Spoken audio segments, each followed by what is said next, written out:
السلام عليكم، ازيكم عاملين ايه؟ يا رب تكونوا بخير. معاكم سارة عبد العاطي، وهنعمل النهارده مع بعض وصفة جلاش باللحمة المفرومة. حلوة جدا يا جماعة، طعمها تحفة وسهلة وسريعة، وطبعا الطريقة كالعادة مضمونة من اول مرة.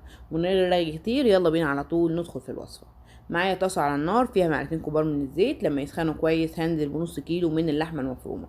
لو عندي اللحمة المفرومة فيها كمية كبيرة من الدهون هستغنى عن معلقتين الزيت اللي انا حطيتهم في الاول، واسخن الطاسه كويس وهنزل على طول باللحمه المفرومه من غير ما اضيف الزيت. اول ما لون اللحمه يتغير بالطريقه دي هنزل ببصلتين مبشورين ناعم، وانا بحط على البصل فلفل اسود لو هو فضل شويه يعني علشان ريحته ما تطلعش. وهقلب كويس طبعا لحد ما البصل بتاعي يدبل. وبعدين الخطوه دي اختياري، انا بحب احط طماطم على اللحمه المتعصجه. ممكن نحط معلقتين كبار من الصلصه، انا ضربت حبايه طماطم كبيره في الخلاط وهضيفها على اللحمه المفرومه بتاعتي. وبعدين احط التوابل، عندي ملح وفلفل وكمون وبابريكا وبهارات سبعة زي ما انتم شايفين، وممكن كمان اضيف قرفة. هقلب كويس واستنى لحد اما الطماطم بتاعتي تتسبك كويس مع اللحمة والبصل اللي انا حطيتهم بالطريقة دي. وبعدين هبدأ بقى اجهز الجلاش بتاعي.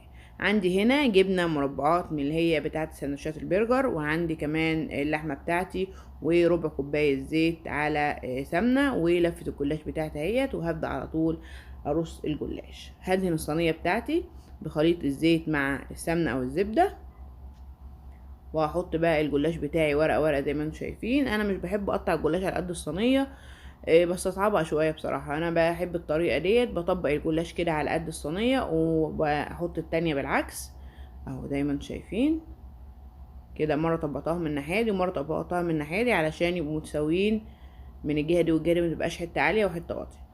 هحط نص اللفه بتاعه الجلاش، وهبدا احط الحشوه بتاعتي اللحمه المفرومه اللي انا عصقتها، وهحط الجبنه المربعات ديت. طعمها بيبقى تحفه يا جماعه، بيبقى كريمي جدا جدا، واحلى من الجبنه الموزاريلا بكتير قوي بصراحه. طعمها بيبقى كريمي وبيخلي الجلاش طعمه غني جدا، هيفرق خالص في طعم الجلاش.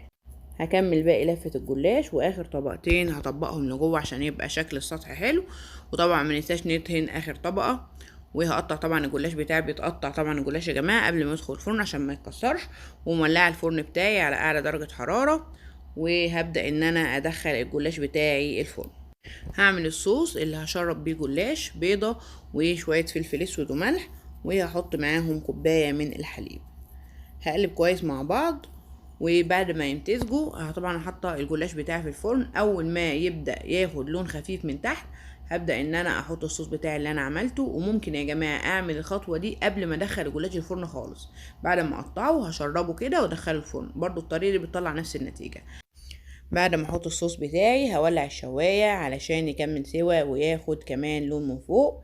شايفين يا جماعة؟ بجد شكله تحفة، ريحته كانت حلوة جدا جدا، طعمه جميل مقرمش من بره وطري من جوه. الطريقة اللي انا عملت بيها اللحمة المفرومة مخليها جوسي وحلوة جدا.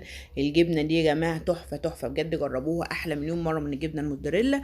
بتخليها كريمي وبتنقل الجلاش ويبقى طعمه في حتة تانية خالص. هعيد بالسكينة على التقطعات اللي انا عملتها علشان افصل الجلاش. انا متاكده ان انتوا لو جربتوا الطريقه دي هتعجبكم جدا ان شاء الله. مورق وجميل جدا جدا. اتمنى الطريقه تكون عجبتكم، جربوها وقولوا رايكم في الكومنتات. وما تنسوش لو عجبتكم الوصفه تعملوا لايك واشتراك في القناه. كانت معكم دكتور سارة عبد العاطي، دمتم في رعايه الله وامنه، والسلام عليكم ورحمه الله وبركاته.